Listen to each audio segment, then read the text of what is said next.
Many overwhelmed teachers can carry the emotional weight of the school year straight into summer.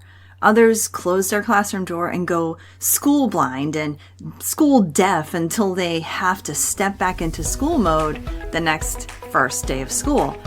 Neither one of these approaches to summer is good or healthy because you're a teacher. You're a caring one. And even if you aren't teaching through the summer, being a teacher is still part of you. But instead of immediately spiraling into planning mode or guilt or avoidance or I can't do this anymore type of thinking, let's look at how to transition intentionally so that you can actually recover while also feeling prepared for the next school year. Today I want to take you through some of my favorite and effective ways to help even the most overwhelmed teachers transition into summer with integrity and purpose. It's possible that your nervous system really needs a bit of a reset this summer, right? So take a deep breath, go ahead, enjoy the exhale, and let's get started. Hey friends, welcome to Enjoy Teaching Again, the podcast for teachers who love the work but need a little spark to bring the joy back.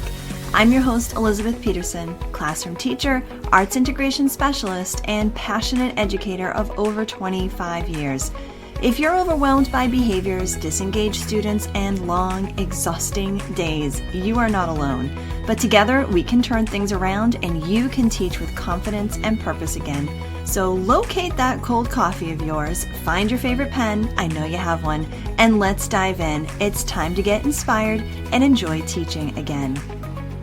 You know, there was a season in my teaching career when I was exhausted, and I mean bone tired.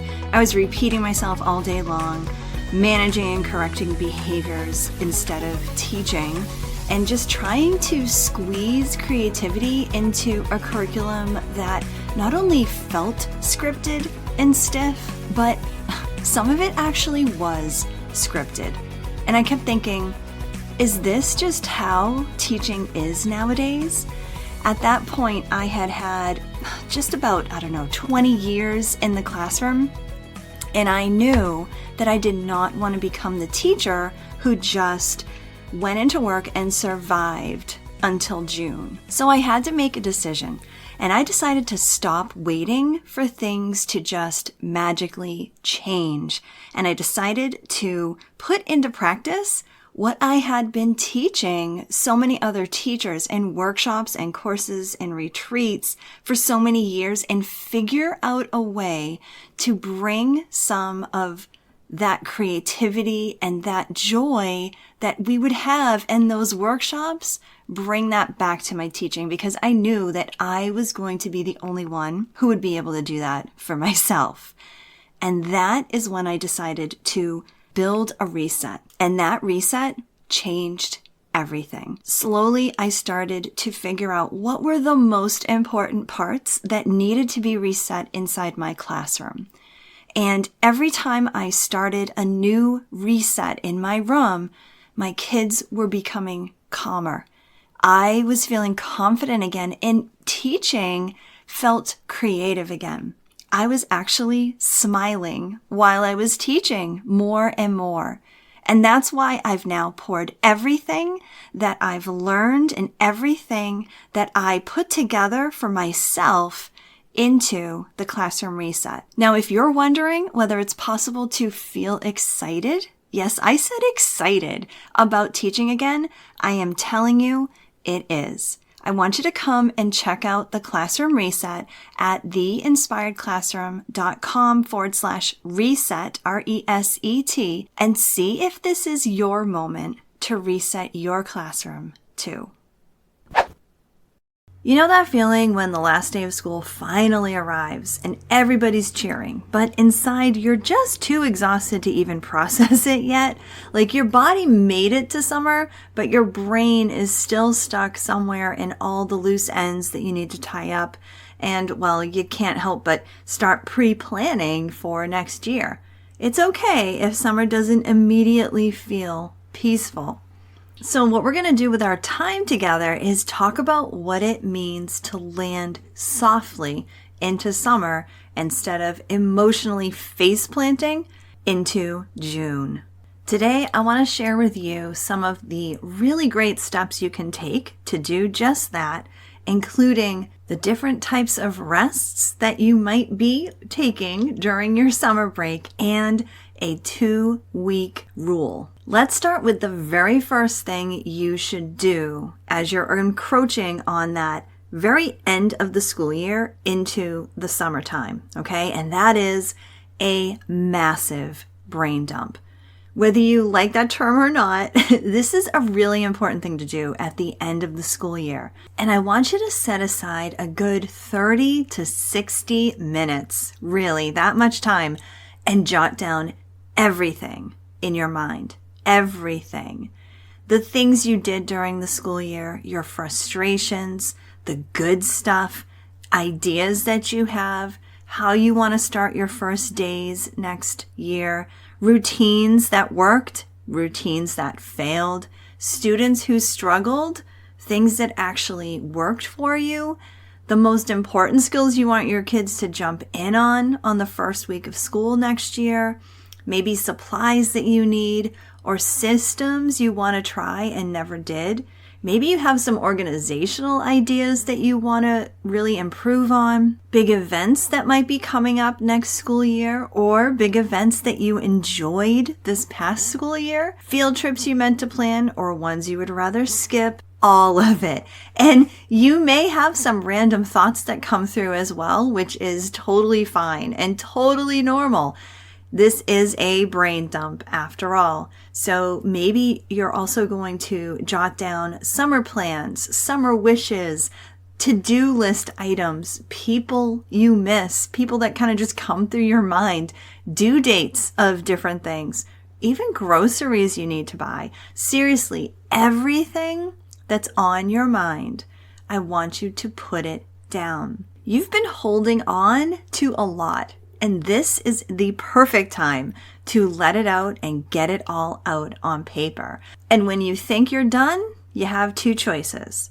Leave the list alone in a place that's safe to return to later, or you could put your list into some categories and leave just the school part until later. Okay, my suggestion is to pull out the things that you want for the summer and put that onto another sheet of paper, and then take all the school related things that you have and put them aside. Put them in a safe place, a folder, a binder, maybe even your school bag that you're going to just let it put in the closet for a little while and then you can keep that for later.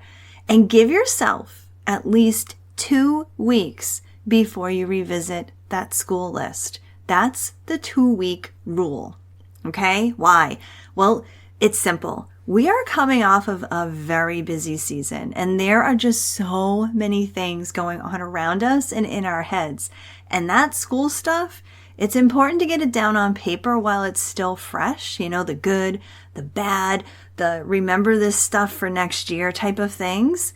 But we do not need to immediately start fixing those things right now. And giving yourself at least 2 weeks before you even really revisit that list is a good rule of thumb, because right now you are not in a place to make decisions about next year, right? You can jot things down. You can put down your thoughts, your ideas, your wishes, your hopes, your dreams, all that good stuff. And when you're in a place where you're not exhausted, or overstimulated and emotionally depleted, then you can start making decisions. Because when you are exhausted or emotionally depleted, making decisions is not the best use of your time. So we're going to save that for when you're actually ready. No worksheet creation right now, no redecorating your entire classroom in your head, no rage ordering from Amazon. I know it can be tempting, but we're not going to do that. Think of the 2-week rule and wait at least 2 weeks when you have your feet back on the ground and you've been given yourself a chance to rest. So what's happening during those first 2 weeks? Well, that's where we're going to talk about the 2 types of rest. There's intentional rest, and there's also avoidance rest. And let's talk about both of those. And you probably know which one I'm going to suggest that you focus on, okay? So one type of rest, intentional rest, is the rest that you do to recover yourself, to reset yourself. And the avoidance rest, well, that's numbing out to avoid things. For example, avoidance rest might look like doom scrolling, or maybe stress cleaning your house in the middle of the night.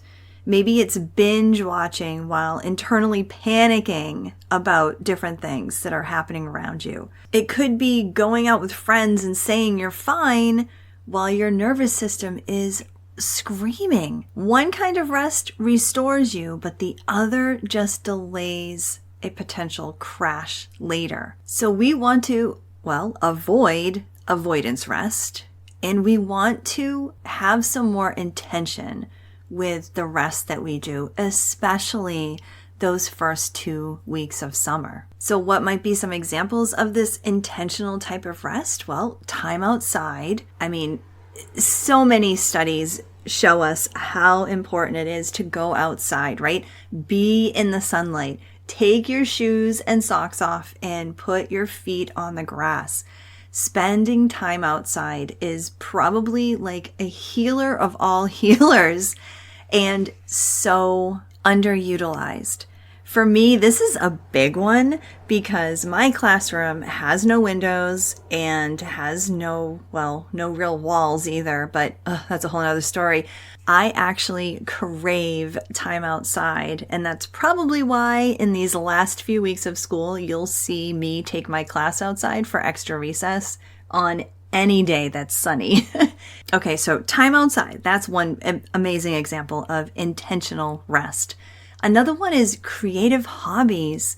Are there things that you've put down that you want to pick up again? That doesn't mean stress yourself out with unfinished projects and the sort, but you know yourself. Maybe there's something that you could do with your hands or with your creativity that will really just be restful and peaceful for you.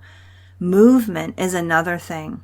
That's a big one for me. Even though I make sure I spend at least 15 minutes every morning doing something of movement, I am very much looking forward to having a little bit more flexibility and a little bit more time in the morning to do a little bit more movement. Maybe intentional rest for you is sitting down with a good book and just reading for the enjoyment of it. Or connection with people that you haven't seen for a while, the people that make you smile, people that make you laugh. Maybe intentional rest is just quiet mornings.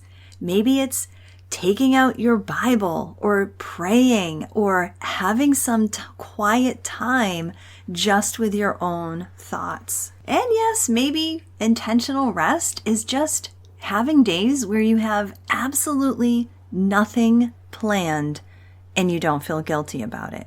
These are the types of things that will help to re-regulate your nervous system because it connects you to the present, it connects you to expressing yourself, and it connects you to joy and not just this constant crank of productivity.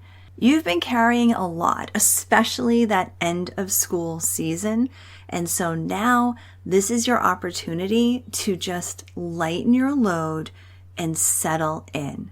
All right. The 2-week rule. Make sure you're making time for intentional rest before you start going back to thinking about your next school year. Now, the next part to this and the final part to this, landing softly into the summer is once you've got those 2 weeks and you're ready to start thinking, and it may take more than 2 weeks, by the way, let's just bring that out into the open first.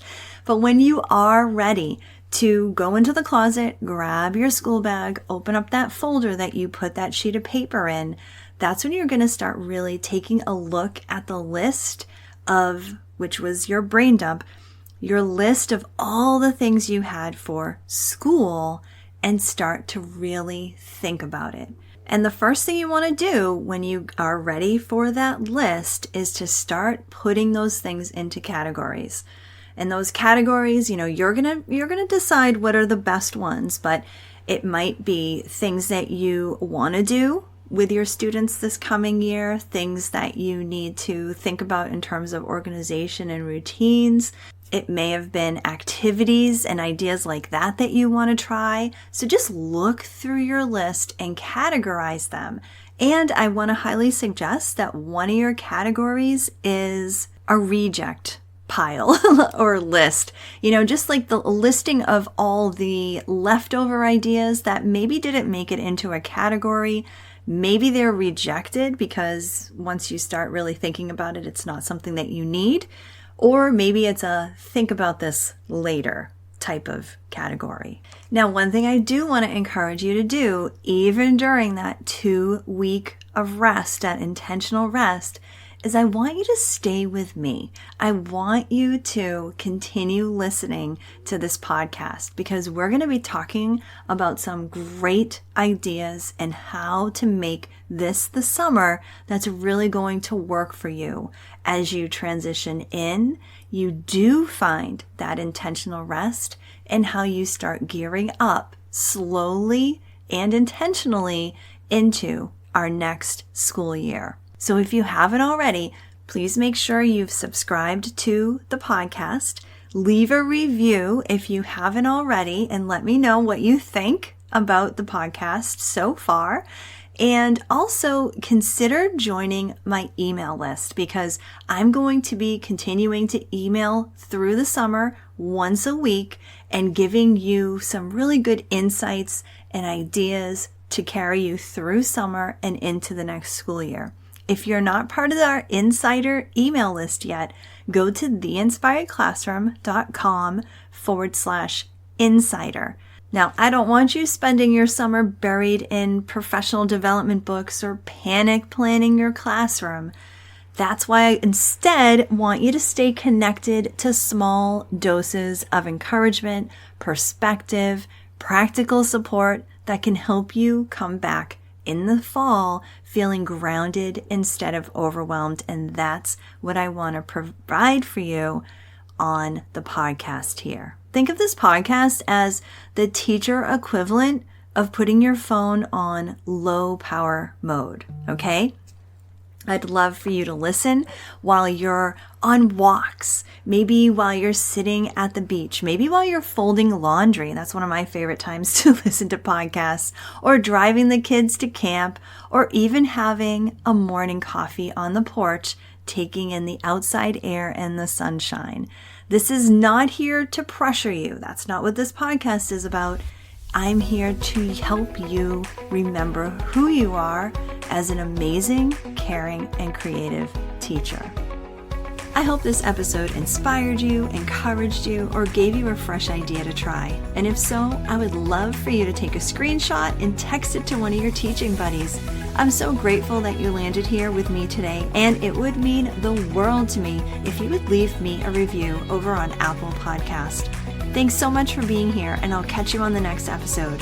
This is Elizabeth Peterson reminding you to get inspired so you can be inspiring to your students and enjoy teaching again.